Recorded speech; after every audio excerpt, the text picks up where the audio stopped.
Capítulo 2619 Comitê de Boas-Vindas, Parte 1 Eu me corrijo. É fácil para ele e eu odeio Morok por isso. Faluel disse, recebendo um aceno de Nalrond. Asas sobre o violeta profundo.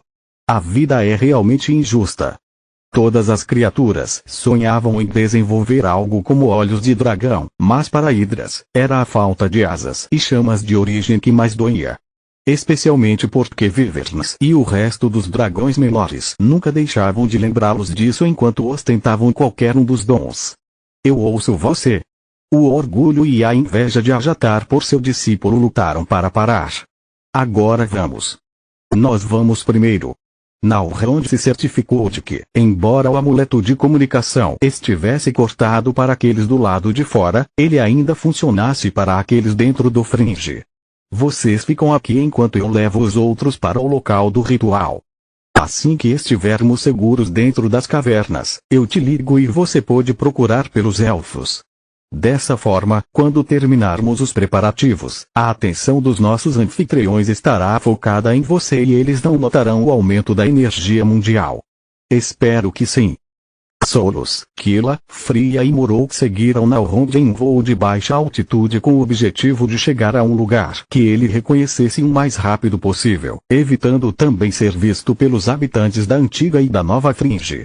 Após um massacre da tribo rezar pelas mãos de Davon, uma segunda Fringe se fundiu com a original.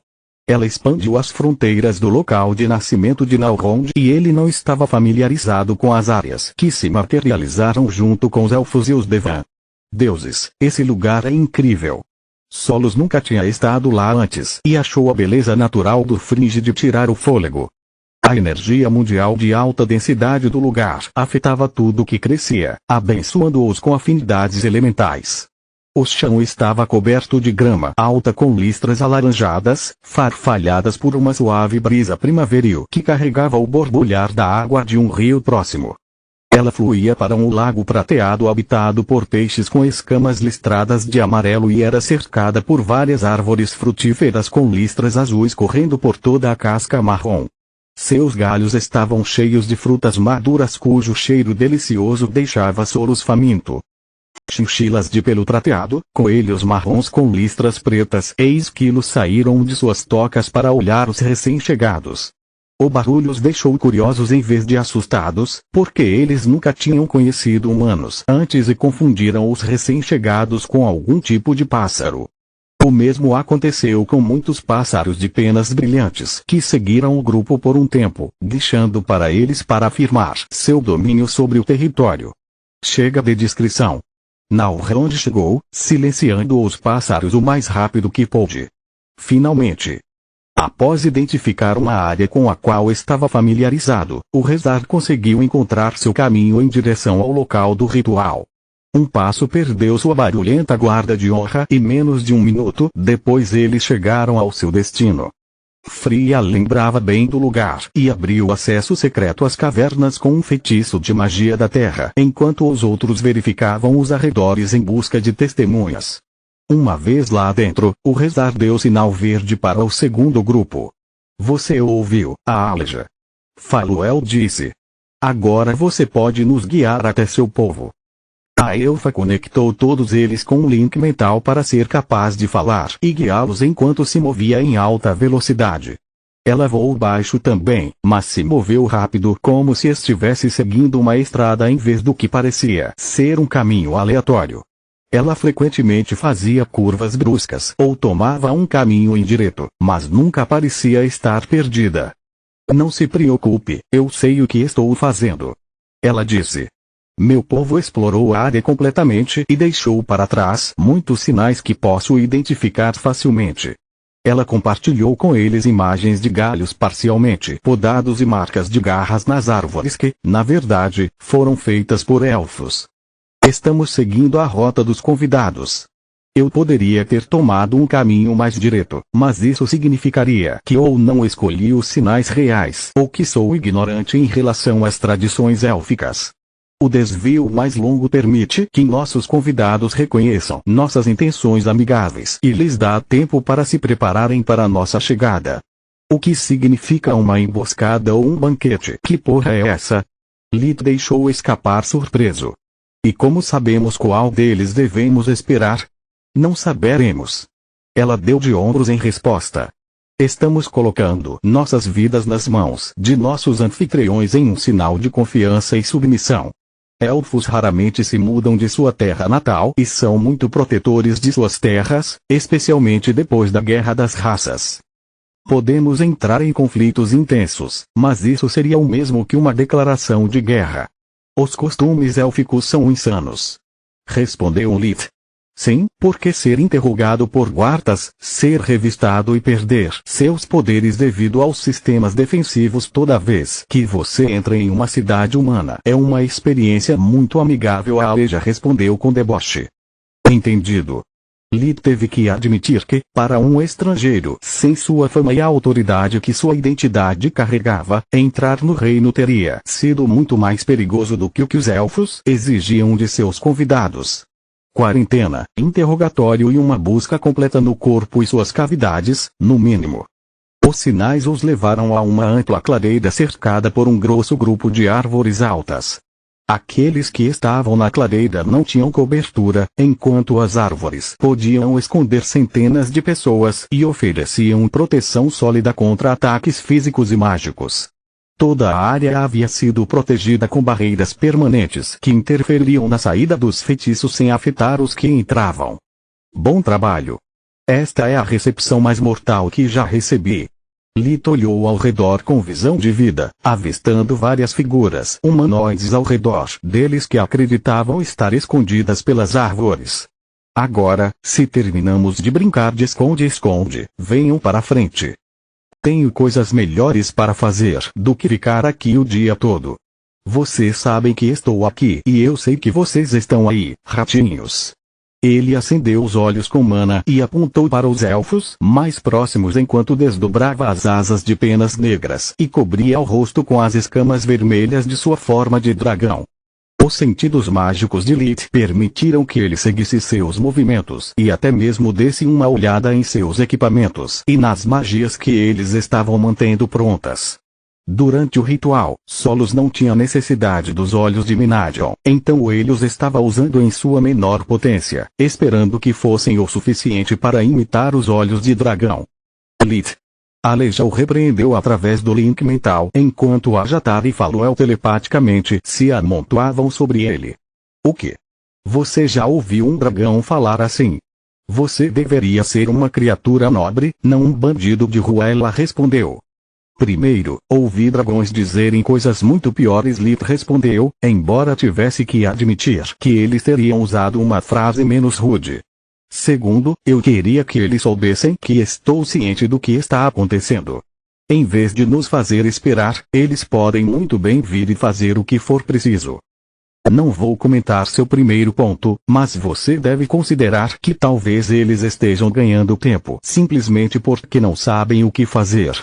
Capítulo 2620 Comitê de Boas-Vindas, Parte 2. Viemos aqui sem sermos convidados e o Parlamento das Folhas provavelmente ainda estará deliberando sobre a questão depois que os batedores relataram nossa presença, disse a Aleja. O quê? Seu órgão governante. Elfos não têm rei. Cada clã élfico principal tem seu próprio representante que fala em seu nome no parlamento.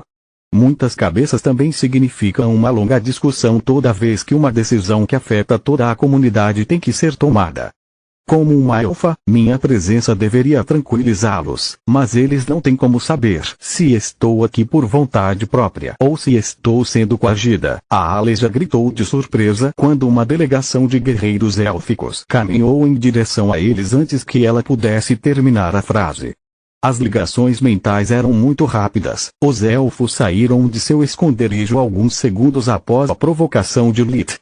O grupo era composto por 2 mulheres e 2 homens vestidos com roupas de caçador que tinham sido feitas tecendo folhas, cipós e cascas de árvores. Uma combinação de magia e tecnologia os transformou em um tecido manchado tão macio e leve quanto algodão. Os trajes de caça eram compostos de uma camisa, calças e botas de sola macia. Suas várias peças de roupa tinham pequenos cristais de mana como botões e eram bordadas em adamante, o que aumentava ainda mais seus encantamentos. Os trajes se encaixavam como uma luva, enfatizando a graça de cada um de seus movimentos. Eles caminharam em direção ao grupo de Lilith, sem fazer barulho ao se aproximarem. Além disso, a roupa mudava de cor de acordo com o que estava nas costas dos guerreiros, tornando-os invisíveis quando eles ficavam parados em meio às árvores ou à grama, com os capuzes abaixados e as luvas colocadas. Mesmo agora que estavam se movendo, além de suas cabeças e mãos expostas, o resto de seus corpos era um borrão para a visão normal. Qualquer um sem visão de vida teria dificuldade em mirar neles enquanto andavam, muito menos se corressem. Suas lâminas estavam penduradas nos quadris e seus arcos descansavam em suas costas, mas pelos seus movimentos lentos e controlados, era óbvio que os elfos levariam uma fração de segundo para retirá-los. Litus verificou com visão da morte, descobrindo que, além do envelhecimento mais lento, eles poderiam ser mortos da mesma forma que os humanos. A delegação morreu várias vezes em poucos segundos diante de seus olhos, com suas cabeças decepadas, seus corações perfurados e seus corpos carbonizados por feitiços. Envenenamento e suicídio eram menos prováveis, mas ainda possíveis. O Parlamento das Folhas dá as boas-vindas à cidade das vinhas de Cetrali e seus bosques. A primeira a falar foi a mulher élfica na frente de Lilith, rapidamente seguida pelo resto dos caçadores. Ele não deixou de notar como cada um deles tinha se posicionado diante de alguém do sexo oposto e se movido de acordo com a ordem hierárquica mais lógica. O dragão primeiro, depois o elfo e os dragões menores por último. Os elfos seriam todos considerados muito atraentes pelos padrões humanos. Eles tinham rostos ovais, feições perfeitamente simétricas e cabelos longos e lisos com várias mechas elementais cada. Cada elfo tinha cabelos longos de uma cor de base diferente, mas todos brilhavam como ouro sob a luz do sol. Se alguém tivesse que encontrar uma falha neles, era que sua estrutura ágil era perfeitamente proporcional, tornando os peitos das mulheres pequenos e os corpos dos homens tão esbeltos a ponto de serem efeminados. As orelhas longas e pontudas saindo de seus cabelos e sua pele dourada clara que parecia brilhar com uma luz interior eram as únicas características que tornavam os elfos impossíveis de serem confundidos como humanos. Peço desculpas pela minha grosseria, meu senhor, mas antes de me apresentar preciso de uma prova de sua identidade. Ela disse. Sua falta de uma projeção de alma é um feito admirável que muito poucos entre os não-elfos conseguem alcançar, mas também torna mais difícil identificá-lo. Lee pegou uma pedra do chão e soprou uma explosão de chamas de origem violeta que a tornou tão lisa e brilhante quanto uma pedra preciosa, removendo suas impurezas superficiais. Isso é suficiente? Quase. Seus olhos brilharam como estrelas e suas bochechas coraram ao ver as lendárias chamas que eram essenciais para um mestre de forja criar uma verdadeira obra-prima. A abundante energia mundial que fluía pela fringe poderia gerar inúmeros tesouros naturais, metais encantados e cristais ao longo do tempo, mas somente as chamas da origem poderiam remover as impurezas e liberar todo o seu potencial. Os elfos viveram lá por muito tempo e dominaram o funcionamento de seus ancestrais, mas havia muito pouco que eles podiam fazer sem a ajuda de alguém capaz de manipular o fogo místico à vontade. Perdoe-me por ser direto, mas até mesmo um mero Wyvern pode usar chamas de origem. A mulher élfica caiu de joelhos, com a cabeça tão baixa que seus longos cabelos dourados alcançavam o chão. Considere-se perdoado. De que mais evidências você precisa? Disse Lilith, sabendo que os outros não compartilhavam sua atitude indiferente sobre o assunto. Faluel e Ajatar estavam olhando para a mulher elfa com despeito por se dirigir aos Wyverns de forma tão condescendente. Apesar de seu caráter pobre, seus primos eram os mais próximos dos dragões entre os descendentes menores de Leigain. Era a razão pela qual os Wyverns eram tão arrogantes e inseguros ao mesmo tempo. Por favor, escreva as runas dos feitiços que estou mantendo à mão. Ela respondeu. Cada desperto com visão da vida conseguia distinguir os tipos de magias que seus oponentes haviam criado e os elementos que eles usavam, mas somente um dragão conseguia ler essas magias como um livro aberto e memorizá-las. Claro. Lid se esforçou ao máximo, conjurando com maestria da luz uma ficha de personagem em tamanho real da elfa que se sobrepunha a ela. Ela listou todas as magias que ela tinha prontas na cabeça e até mesmo aquelas que ela já havia infundido nas várias peças de seu equipamento. Botas, lâminas, roupas e até mesmo cada flecha em sua aljava tinham sido imbuídas com pelo menos 2 magias mortais, usando as habilidades da linhagem dos elfos.